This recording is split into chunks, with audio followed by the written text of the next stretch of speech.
Saludos desde la ciudad de Alcalá de Henares y a continuación voy a entrevistar a Elisabeth Cardona.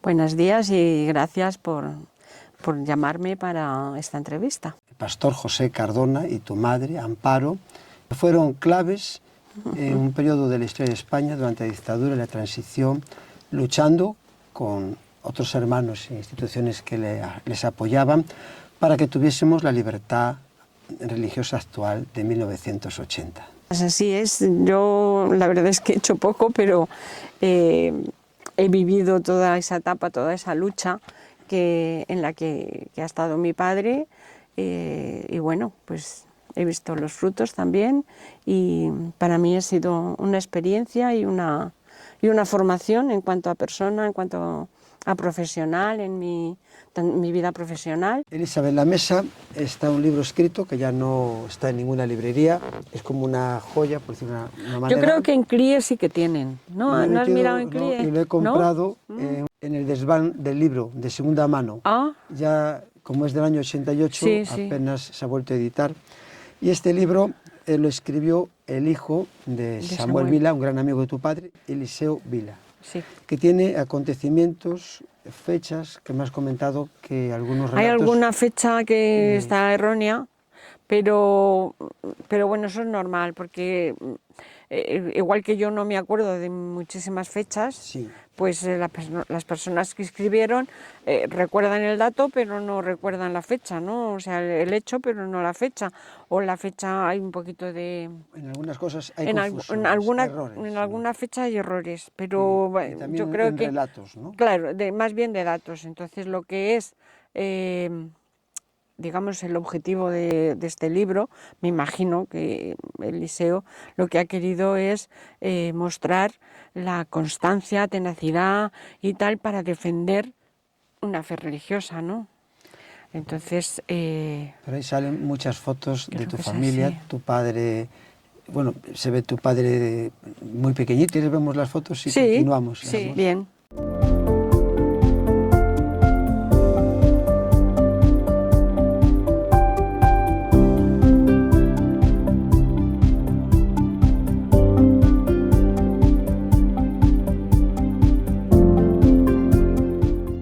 Ahí aparece él con un año, que está con tus abuelos, después en la bicicleta con 2 años. O sea, que es un libro que contiene así, que es como una biografía también de tu padre, ¿no? Yo creo que ha querido hacer como una especie de biografía. Porque anteriormente a este libro, Eliseo hizo el de su padre, pero claro, lógicamente de su padre tenía todo más concreto, ¿no? Porque ha vivido con él. Entonces, y este yo creo que era como una especie de continuación. Lo que pasa es que creo que no ha hecho más de nadie, ¿no?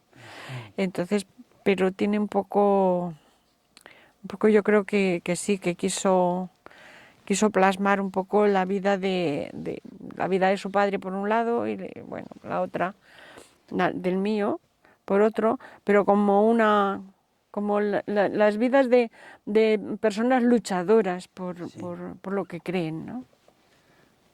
Por eso se tituló En defensa de una fe, porque tu padre fue, ante todo, un gran luchador.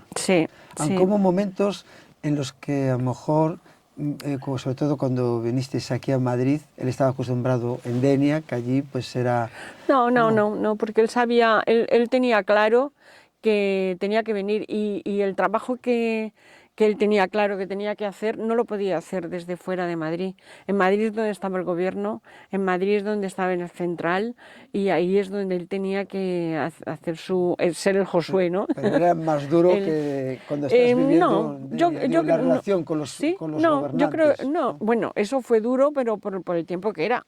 Era el tiempo de Franco y los gobernantes eran los que eran, ¿no? Entonces, ya digo, hasta que no entró la democracia y entraron al gobierno personas con una mente más amplia y más de decir, bueno, esto lo desconozco, quiero saber. Y entonces, al querer saber, fueron viendo que realmente lo que se estaba viviendo no era justo y tal. Entonces, el venir y tener que luchar, como él tenía claro cuál era su misión, no le supo nada. O sea, él de ser de pastor de la iglesia, cuando vinimos aquí a Madrid, vino de pastor de la iglesia de Játiva. Mi padre nunca dejó de ser pastor de una iglesia, porque cuando estaba aquí en Madrid con la Comisión de Defensa y la FEREDE, él era el pastor de la iglesia bautista, la segunda iglesia bautista en Madrid, en la calle Madridejos. Que por cierto, cuando esa iglesia estuvo cerrada 9 años. Sí. Porque enfrente de la iglesia había un colegio y convento católico y bueno, pues ahí apedreaban a los hermanos cuando iban al culto, cuando salían del culto, habían convocado a las monjas a los niños y con piedras los apedreaban. Y todo eso y estuvo cerrada, como otras muchas iglesias estuvieron cerradas. Entonces cuando se abrió la iglesia, mi padre se hizo cargo de ella como pastor, y mi padre ha estado de pastor pues hasta que perdió, sí, hasta, no me acuerdo hasta qué año, pero vamos, hasta que me parece que enfermó, pero entonces siempre fue pastor de la iglesia de la segunda de aquí de Madrid. Y antes había sido en Játiva y antes había sido en Denia, o sea que el pastorado nunca lo dejó. Y siempre quiso que le identificaran también como pastor. Como pastor. Porque estaba ahí como secretario ejecutivo de la comisión. Sí, ese era le daba mucha importancia una cosa, de su llamado como pastor. Como pastor. Y a continuación, pues vamos a hacer un pequeño recorrido sobre algunas cosas del libro que ya hablé contigo y que me llaman mi atención, ¿no? Y tus padres nacieron en José Cardona el 17 de noviembre de 1918 en Denia, hijo de José e Isabel, quienes junto los abuelos de Jorge Pastor y otros pocos, ayudados por un misionero sueco que llegó de Denia en la época floreciente del comercio de la pasa, fundaron lo que podríamos llamar la primera iglesia de Denia hace más de 110 años, y tu madre nació en Benicarló el 9 de mayo de 1931. Me comentaste una cosa curiosa con tu abuela, cristiana evangélica, que cuando falleció los jóvenes la llevaron al cementerio. Sí. Mi abuela pues era una líder también de la iglesia. Claro, son los pilares sobre los que se edificó, digamos, la iglesia en el sentido de las personas, porque en realidad no tenían local.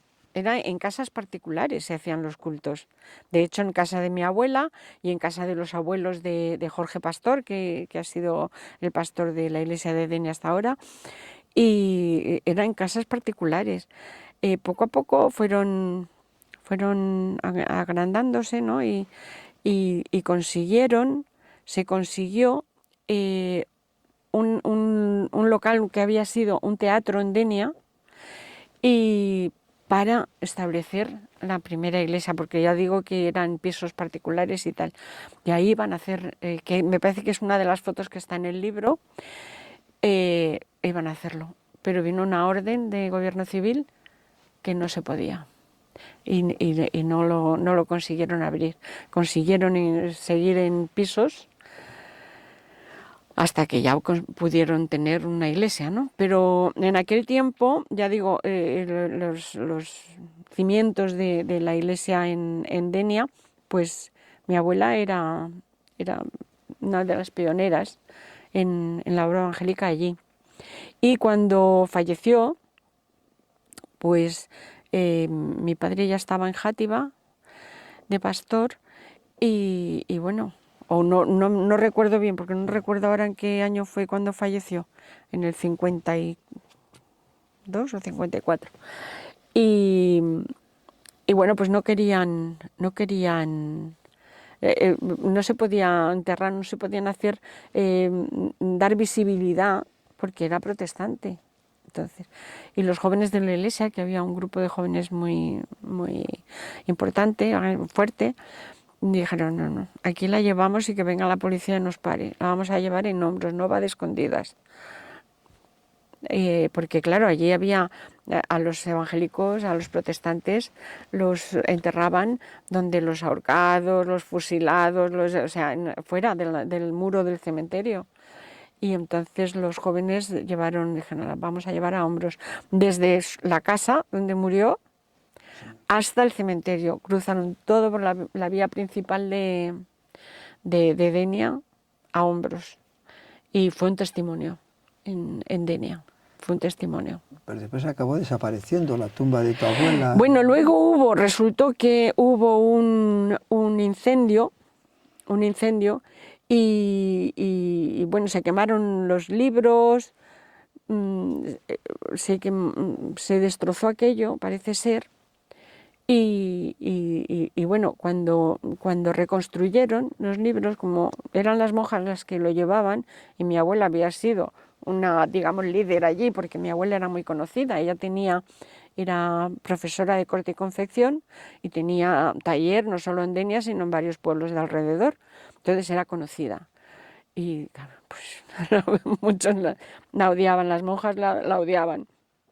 Y entonces, pues no reconstruyeron su inscripción, si es que la había, que no lo sé, y no está inscrita ahí. Luego yo, cuando me he ido a vivir allí y tal, que he querido saber, porque yo no sabía en qué lugar estaba enterrada mi abuela. Y Jorge Pastor me dijo, mira, yo era niño, pero yo me acuerdo porque yo ayudé a mi padre a reconstruir la zona esta del cementerio civil y poner las cosas. Dice, allá donde hay dos olmos plantados, dice, bajo están los restos de tu abuela, ahí se enterró a tu abuela. Lo que pasa es que como con el incendio se destruyó todo, pues no había rastros de nada, pero se conoce que Joaquín Pastor, que era el padre de Jorge, sabía, ¿no?, dónde está, y había mucha gente viva que había ido a los entierros, ¿no? De hecho, un primo de mi padre sabe que era allí, porque fue al entierro. Y allí era donde estaba, pero no consta. Yo sé que hay dos olmos allí, pero no consta en ningún sitio. Algo parecido ha acontecido con tu padre, ¿no? Donde está enterrado. No, mi padre... Me comentabas que había una tapia donde está... No, bueno, esa tapia, con una de las leyes estas de libertad religiosa, se tiró ese muro, parte de ese muro, se tiró para que no hubiera división entre los católicos, el cementerio católico y el cementerio que llamaban civil. Entonces, y ya se enterraba igual, hay muchos extranjeros y mucha gente que está enterrada en el cementerio civil, ya lo han hecho ya todo bien. Pero la tapia esa no se ha quitado del todo, porque en esa tapia es donde fusilaban en la guerra a los que llamaban rojos. Entonces allí y están los tiros allí puestos de los huecos de las explosiones en esa parte de ese muro. Pero no lo han tirado todo porque quieren conservar lo de los tiros, lo de los fusilamientos, ¿no? Pero se puede entrar y forma parte ya todo del cementerio. Está cerca de ahí enterrado. Mi padre está en el cementerio civil, pero no por ser civil, sino porque era el nicho que gracias a Jorge Pastor me facilitó, porque yo no sabía, no me había ocupado nunca de trámites de enterramientos. Y entonces me dijo, Jorge, no te preocupes que yo te consigo un nicho y tal. Y la verdad es que me ayudó mucho en ese trámite y está allí muy cerquita de donde están sus padres y sus abuelos. Y donde están los Beltrán también. Y en fin, que sí que está en buen sitio, no hay problema. Tu padre empezó muy joven, a los 11 años, a hacer estudios bíblicos.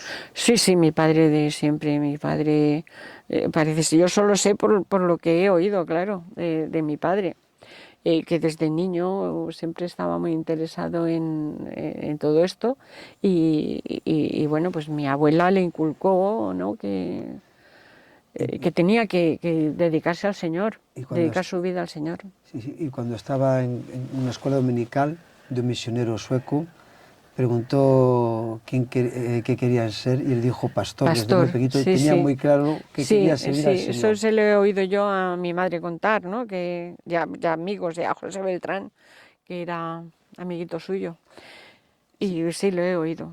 Hay una foto en el libro que está con José Beltrán, que es está tu padre en el medio. Pues sí, ahora si lo vemos te digo quién es mi padre, porque hay una foto que está Beltrán, mi padre, y el cuñado, me parece que es de Beltrán.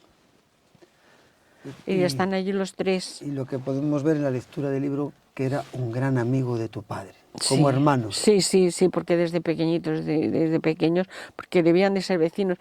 Vamos a ver, mi abuelo era pescador, había sido pescador. Lo que pasa es que en uno de los temporales que hubo en Denia, pues en el siglo pasado, claro, pues hubo un accidente, de las barcas, murió un montón de gente y mi abuelo quedó lesionado, quedó sin barca y quedó lesionado, no podía ya ir a salir al mar a pescar. Pero claro, allí los pescadores tienen su barrio, o sea, todos los pescadores viven en un barrio, hay el barrio de pescadores que vivían allí. Y yo no sé si los padres de Beltrán también eran pescadores o no, eso ya no lo sé. Pero sé que Beltrán también vivía allí, en el barrio de los pescadores. Y entonces eran amigos del barrio y tal. Y de la iglesia, claro, porque también Beltrán era también hijo de convertido. Yo ahí ya no sé cómo era la niñez de Beltrán, ¿no?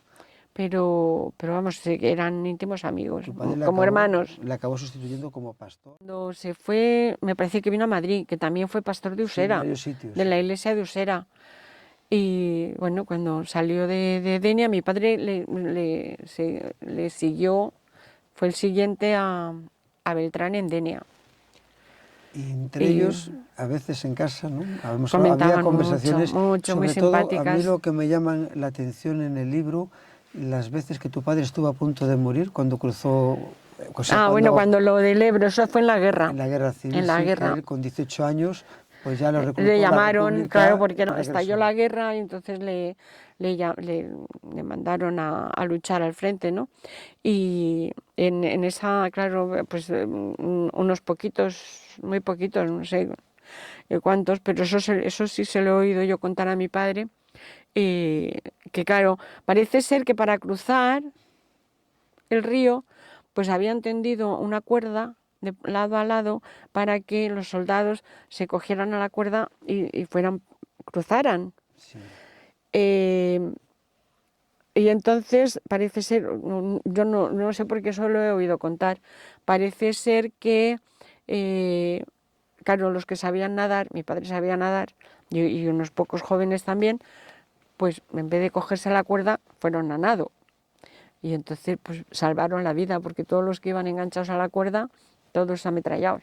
Entonces, eso es una anécdota, ¿no? De la guerra, que se la he oído yo contar a él. Pero no estaba con Beltrán, ahí estaba él en el frente. Le tocó a él por la edad, porque Beltrán era mayor que tu padre. Beltrán era algo mayor, sí. Beltrán era mayor. Y después me comentaste también que, bueno, el Señor le estaba librando una y otra ocasión. Ahí se podía ver que tenía el propósito para él, que llevó a cabo, que la mochila llevaba la Biblia, que estaba llena de balas. La Biblia igual. En cambio, él nunca estuvo herido de bala. Pero bueno, también luego sufrió que le cogieron preso y le mandaron a un campo de concentración. Y allí estuvo 3 años. En un cuartel en León, ¿no? En León, lo que hoy es el Parador de San Marcos de León, que es un hotel de lujo, pues entonces era un campo de concentración. Y bueno, había sido un monasterio, en fin, era como un palacio, pero ellos estaban en las caballerizas. Y eso sí se lo he oído contar, que estaban allí todos amontonados, que había algunas veces que les daban un plato de lentejas, ¿no? Y que no sabía si era lenteja o era piedra, que estaban llenos de piedras. Y de repente alguno decía, uy, me ha tocado un trozo de carne, y era un ratón. Eso se lo he oído yo contar, esas anécdotas muy simpáticas. Siempre, ¿no? Con cosas una actitud así. Muy positiva. Y... Sí. Pues se lo comían el ratón. Sí. Ahí lo tenían. Y él, por donde pasaba, llevaba la Biblia, hacía devocionales, siempre. Y personas que estaban en la misma situación con él se acababan convirtiendo. Muchos, ahí, en este sitio, el que estaba pegaba a la gente, estaba de responsable. Sí. Le acabó a tu padre diciendo si podía estar en las reuniones y se convirtió. Sí, siempre. Él siempre. Por eso digo que en su visión y su meta siempre desde niño.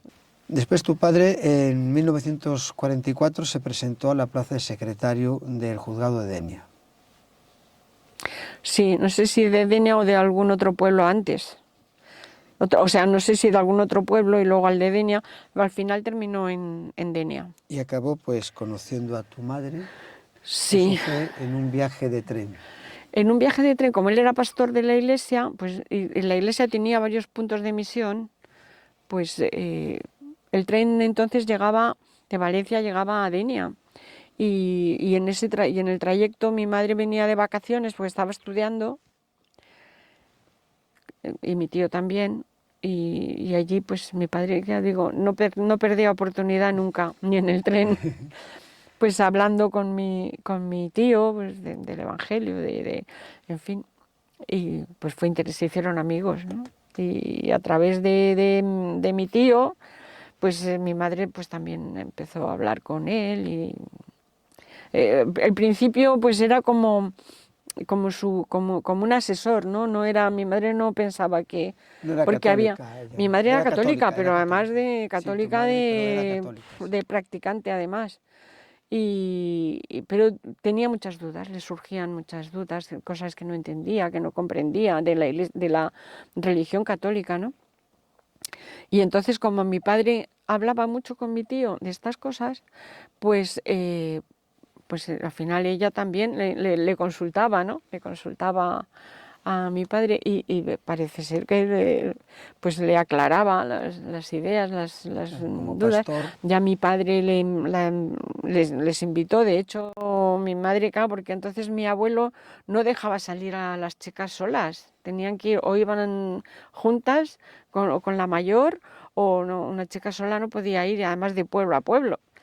Y entonces iban mi tía y mi madre y les invitó a ir a la iglesia y les presentó a los jóvenes de la iglesia, que había un grupo de jóvenes muy, muy, muy bueno. Y bueno, pues así conoció mi madre el Evangelio, a través de los consejos y el asesoramiento de mi padre y los jóvenes allí en la iglesia. Ella dio testimonio, fue bautizada y al final se casó con mi padre. El 17 de diciembre de 1949 hay un cambio en tu vida, en la familia, cuando tu padre en 1960 os trasladáis a Madrid para desde allí estar como secretario ejecutivo de la Comisión de Defensa Evangélica. ¿Y cómo fue ese cambio a Bueno, Madrid? bien, no. Mi padre había estado, me parece que cuando se incorporó a la Comisión de Defensa fue 1 año, 2 años antes del 60, entonces él hacía los viajes, venía Sí, a en el Madrid y 58. tal, eso es. Y entonces él viajaba aquí y tal hasta que se vio la necesidad de que, mi padre vio que lo mejor era establecerse en Madrid, porque esto de los viajes era... Porque además no había AVE entonces. Y tenía la responsabilidad de la iglesia que no quería tampoco Y dejarlo. bueno, en aquel momento yo creo que la iglesia estaba cerrada. Bueno, tenía la responsabilidad de la iglesia de Játiva, claro, pensaba yo ahora en Madrid. No, en aquel momento sí estaba la responsabilidad de la iglesia y claro, él tenía que viajar y ir y venir. Y entonces consideró que lo mejor era trasladarse, los miembros de la comisión debieron considerar que lo mejor era que estableciera en Madrid para más facilidad. Y entonces pues en el 60 ya nos vinimos a vivir aquí, aunque él siguió siendo pastor de Játiva y entonces lo que hacía es que los fines de semana se iba a Játiva. Pero así estuvo también unos meses hasta que la iglesia de Játiva consiguió un nuevo pastor. Sí, aquí llegasteis, tengo yo la fecha, en abril de 1960, Sí, a la calle Trafalgar, sí. y la comisión nace, el presidente era Samuel Vila, el 14 de mayo de 1956, Sí, y él, no me acuerdo muy 2 bien. años más tarde, acepta el cargo, tu padre, De secretario. ejecutivo de la Comisión de Defensa Evangélica Española, y 2 más tarde, lo que has dicho, en abril del 60, venirse Ya nos aquí. vinimos los 3. Tenía 9 años y no echabas de menos a los amigos de Játiva. Pues claro, como una niña, pues mis amigos, yo aquí no tenía amigos, no tenía nada y pues me aburría. Al principio fue duro para tu padre, ¿no? Porque no, lo que habíamos comentado un poco, que no le recibían las autoridades, y tuvo el pensamiento el de que sería casi imposible hacer algún cambio durante la dictadura de Franco. No, yo creo que durante la dictadura de Franco mi padre lo tenía todo muy claro. Sí. No no tuvo dudas nunca. La única duda Digo que le se podía surgió, lograr lo que llevó a sí, cabo. Sí. sí, y si no se podía lograr, él iba a luchar para lograrlo. Sí.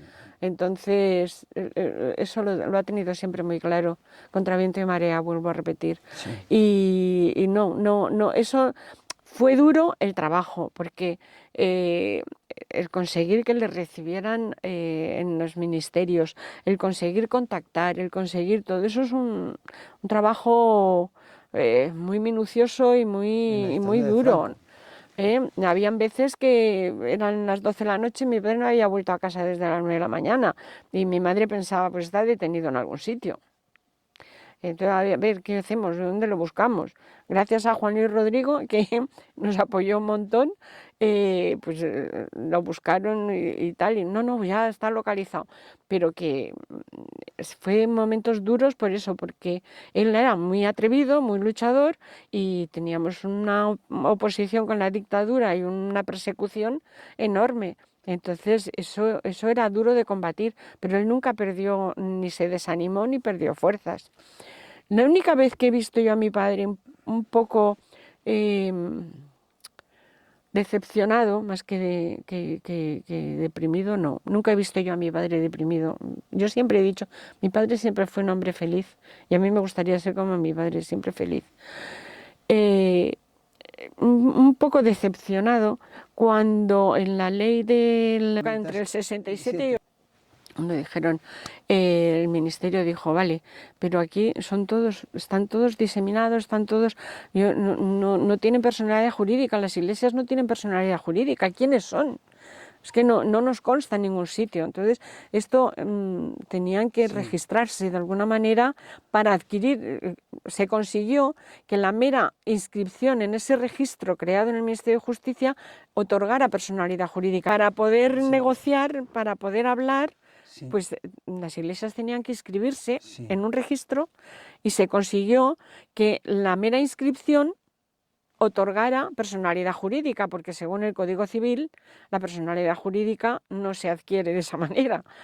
Entonces, bueno, pues claro, se tenían que inscribir y ahí estaba el tema de que muchas iglesias, muchos líderes, pues entendían que no, tenían que seguir siendo anónimas. Y claro, entonces ahí nos encontrábamos con que el Estado no podía negociar o no quería negociar porque no sabía con quién negociaba.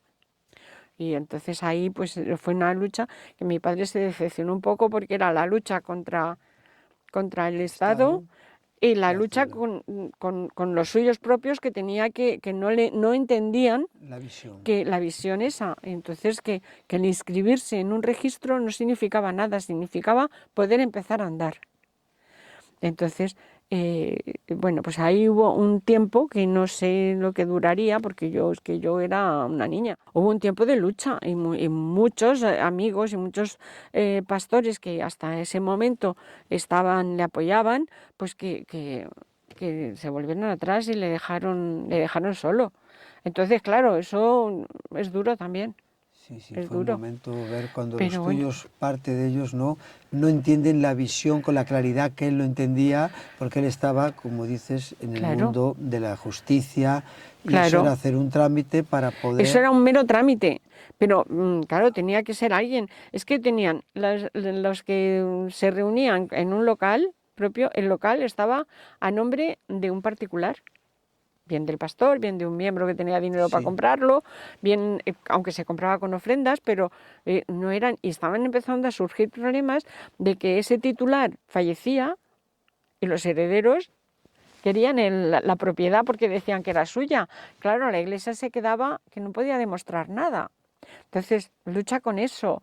En fin, un montón de problemitas de este tipo que era necesario, ¿no? para poder seguir avanzando, adquirir derechos, ¿para quién? ¿De quién? Te decían, ¿y quién decías? Pues aquí de este grupo de gente. Bueno, de este grupo de gente primero tendrán que apostatar, porque estos se supone que son católicos. Bueno, se supone o no se supone, pero habrá que demostrar. Y luego, si se organizan y quieren algo para el colectivo, ¿quiénes son? Entonces, esa incertidumbre, ese lapsus, había que solucionarlo de alguna manera. Bueno, te dan la oportunidad de crear un registro para que se registren. Entonces, bueno, pues, y de ahí empezamos a caminar. Hubo quien lo entendió y hubo quien no lo entendió. Y el que no lo entendió, pues le dio a la espalda. Entonces, eso duele. Menos mal que el Señor siempre obra, y como era su obra, pues al final dio luz y la gente pues lo entendieron y se inscribieron, empezaron a inscribirse iglesias y así Sí, se evolucionó. Sí, en la comisión estaba la Iglesia de Hermanos, la FIAIDE, Sí, la Unión no tengo Bautista. ahora. Había pocas denominaciones en aquel tiempo y tu padre estaba luchando no solo por los derechos de los evangélicos, sino también por los derechos de la vida religiosa de todas las confesiones Claro. que estaban en ese momento. Claro, porque claro, todos al ver que bueno, que se estaban consiguiendo, que los evangélicos estaban consiguiendo derechos, reconocimientos y tal, pues todo el mundo también quería, los musulmanes también querían, los judíos también querían, pues oye, ¿cómo habéis conseguido esto? ¿Cómo tal? Pues ahí también ha habido apoyo, ¿no? a ellos, pero vamos, que principalmente la cosa es por los evangélicos. Hubo un hecho, una anécdota, en 1961, cuando ya llevabais un año en Madrid, que cambió pues la historia. ¿Cuál? Cuando fue el motorista bueno, la primera vez se presentara en el ministerio. Y que nos asustamos todos, o sea, se asustaron todos. Yo repito, era una niña, estaba en el colegio. Se asustaron todos de que policías a casa. ¿Qué? ¿Vienen a meterlo preso? No, es que le llaman del ministerio. Pues ya no sale, del ministerio lo meten en la cárcel. Y entonces la sorpresa esa de decir, pero bueno, ¿qué ha pasado? Porque luego han venido cada notificación, venía un motorista, un policía en moto a traer la notificación de cualquier cosa, ¿no? Pero la primera vez que te viene la policía y te dice, no, tiene usted que comparecer en tal sitio a tal hora, pues claro, dices... Pero ahí estuvo muchas horas y al final el ministro... En el Castilla, pero, repito, es otra de las cosas. Mi padre pasaba muchas horas, muchas veces, con muchos políticos para todo. O sea, no fue un solo día y una sola ocasión, sino que es un proceso de muchas horas, ya digo. Habían veces que estaba de las 9 de la mañana hasta por la noche con un político, con un no sé qué, cuestión de muchos días, no fue solo un día, muchos días. Esa reunión fue clave para llegar a la ley de 1967. Esa hay muchas, yo no me centraría... Cuando el ministro le dijo a él... No, lo que el ministro lo entendió. El ministro lo entendió, José María Castilla le entendía. Y le dijo que le apoyaría en todo, como así ha sido con otros ministros, ¿no? Que le han, incluso ministros que han sido embajadores o tal en la Santa Sede, que han estado dentro del área religiosa católica, le llamaban. A ver, explíqueme, ¿por qué está usted haciendo esto? ¿Por qué pide esto? ¿Por qué tal? Y tenía que hacerle entender a esa persona, a ese político, ¿no? Porque ese era, digamos, un obstáculo. Entonces había que limar ese obstáculo para conseguir que le apoyara, ¿no? Y entonces, pues bueno, pues ya digo, tanto José María Castilla es que, digamos que fue el primero que le escuchó. Sí. Por eso el libro hace mucho énfasis en esa reunión, pero repito, no fue solo una reunión, claro. Fue un montón de reuniones con muchos y de muchas horas y al final se le escuchó, porque para llegar a ese ministro de Justicia tuvo que dar muchas patadas también. Pues con periodistas, con informaciones a otros países, de mostrar cómo era la situación de los evangélicos aquí en España, con la opresión de Franco, en fin, muchos pasos antes de llegar ahí. Que esos pasos le facilitaron llegar ahí.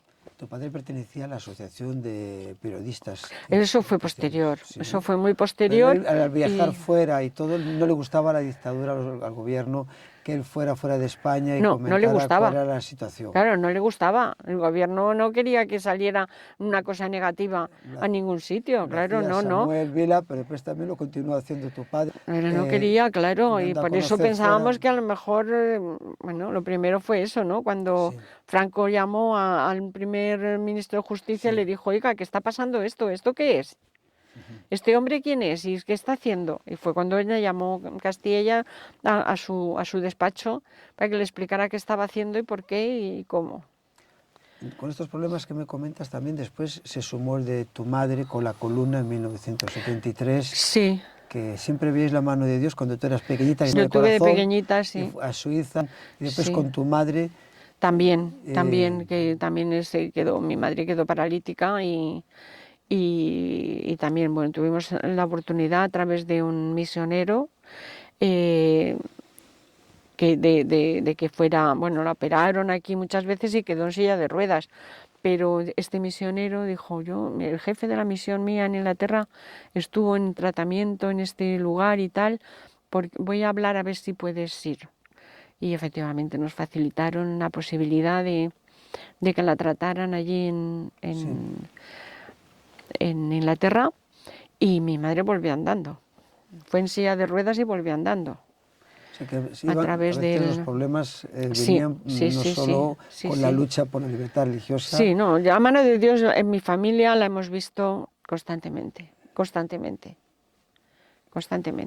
Proveyendo los gastos y todo para cada situación. Claro, porque nosotros no teníamos medios económicos para poder acceder a tratamientos, ya digo, no había médicos y tampoco podían pagar una póliza privada. Entonces no podía ser. Y claro, cuando hemos necesitado médicos, pues si no ha sido en ocasiones así como cuando yo era pequeña, a través también de otros misioneros que me llevaron, además me acuerdo que me llevaron el señor Mefford, un misionero, nos llevó en su coche a Suiza y mis padres se hospedaban en el seminario de Roslikon, en Suiza, y yo en el hospital infantil que había para tratamiento de corazón. Y la verdad es que muy, muy, muy bien. Eso cuando yo era pequeña, y luego ya con el tema de mi madre, pues también a través de esta misión, misión OMS Internacional, pues también fue, ¿con quién fue? El misionero era Wasgams, y también fuimos allí a Inglaterra, y también mi madre afortunadamente recuperó el poder andar, poder peinarse, porque estaba la columna toda mal. Y muy, muy bien. La mano del Señor en mi familia y en toda la vida la hemos visto siempre.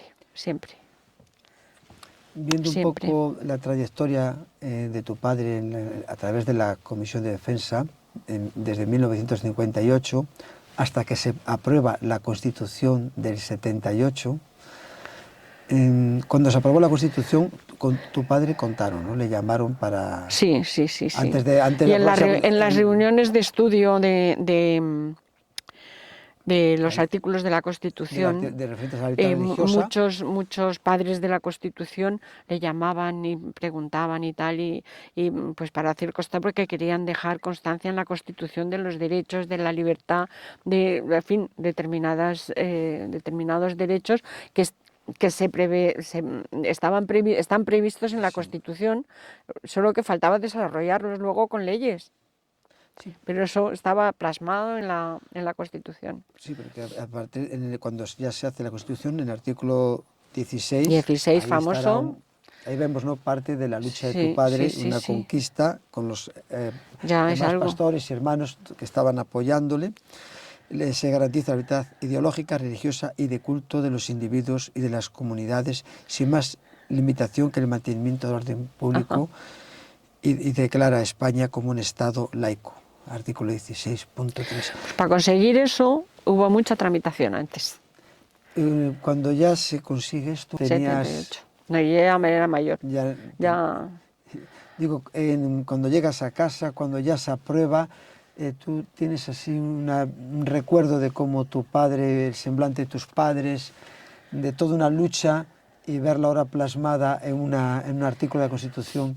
¿Te acuerdas? Yo es que mis padres siempre les he visto positivos y bien por conseguir cosas, o sea, no... Por decir, ya lo tenemos gracias al Señor. No, porque a mi padre nunca le parecía bastante eso, nunca. O sea, se ha conseguido algo, pero hay que ir más allá.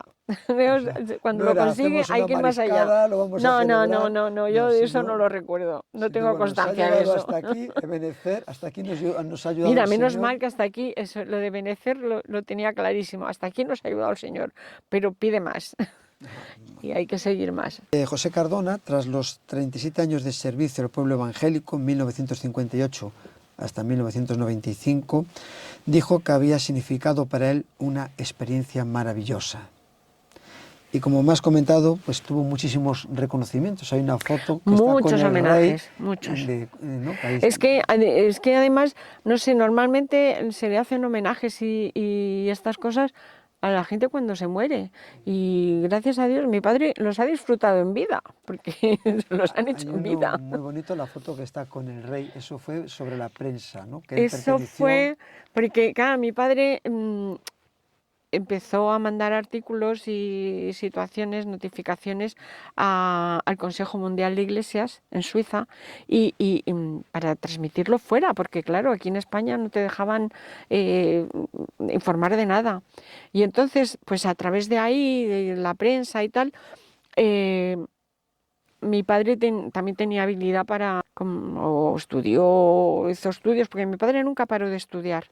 Siempre estaba estudiando algo. Era socio del Club Internacional de Prensa. Entonces, como periodista en prensa extranjera, le hicieron socio de honor, porque llevaba ya muchos años, le hicieron socio de honor y digamos que la medalla o lo que le dieron como socio de honor, el rey Juan Carlos, se lo dio el rey Juan Carlos. Sí. En ese nombramiento, ¿no? del Club Internacional de Prensa, que lo hizo aquí, lo hicieron, y está la foto ahí. Pero aparte de eso, fue también, le hicieron la Asociación Pro Derechos Humanos, también le dio la medalla de oro por los derechos humanos a mi padre, que también traigo ahí la foto. Y luego, en el propio juzgado donde se incorporó mi padre anteriormente, cuando... Con la Comisión de Defensa. En la comisión, cuando pasó lo de la inscripción sí, inscripción no, pues mi padre tuvo que incorporarse de nuevo, porque además ya le vencía la excedencia, y se incorporó al juzgado, a la Administración de Justicia. Y bueno, pues cuando se jubiló de la Administración de Justicia, pues también todos sus compañeros le hicieron homenaje. Luego también le concedieron la medalla al mérito civil, que se la concedió también el rey a través del ministro de Justicia. Y luego las diferentes iglesias que cada 2 por 3 le estaban haciendo homenajes ahí. Que a pesar de que lo pasó con muchas dificultades, vio después el afecto, el cariño y la recompensa. Sí. De todas maneras, él no luchaba por eso, luchaba por otra cosa. Una consecuencia lo que pasa es que, bueno, pues la hizo, gente es agradecida y la gente le querían mucho, y entonces, pues la verdad que hicieron muchos homenajes. Y los disfrutó en vida. Para terminar, me gustaría, pues, 2 cosas. Leerte unas palabras de tu padre que tocan mi corazón y me han hecho hasta llorar. Sí. Y que también dijeras tú unas palabras a los que están viendo la entrevista mirando esta cámara. Pero antes, tu padre dijo esto,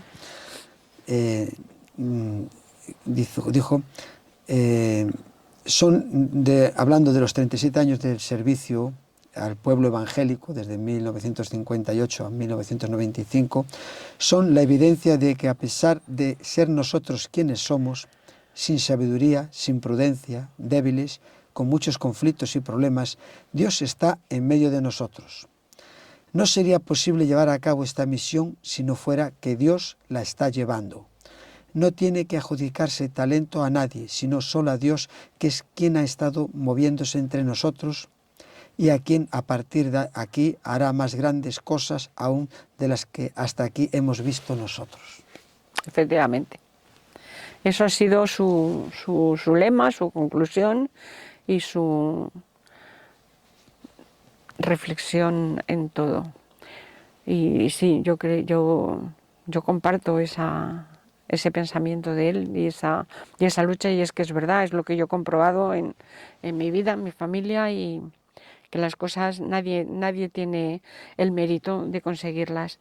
El mérito está en Dios, que es el que te guía, es el que tiene la visión, la meta, y te utiliza para conseguirlo, pero es Él. Y si no está Él detrás, no podemos conseguir nada. Si no está Él detrás y uno es humilde y se somete a hacer las cosas como el Señor quiere, no se consigue nada. El que lo hace por sí mismo, por tener un mejor estar, porque le hagan un homenaje, porque le consideren una persona importante, el que hagan las cosas así no le va a servir de nada, porque no es, y él en su vida ha sido así. O sea, sí, que dices, le han hecho muchos homenajes y muchos reconocimientos, sí, pero eso no es nada, porque no es por él, el mérito no era de él, conseguir las cosas no las ha conseguido él, las ha conseguido Dios. Gloria a Dios. Que Dios necesitaba una persona aquí que hiciera ese camino, ¿no? Que hiciera ese camino. Pero es Él, y si no hubiera estado apoyándole y guiándole, no se hubieran conseguido lo que se ha conseguido para los demás, tampoco para Él, sino para los demás.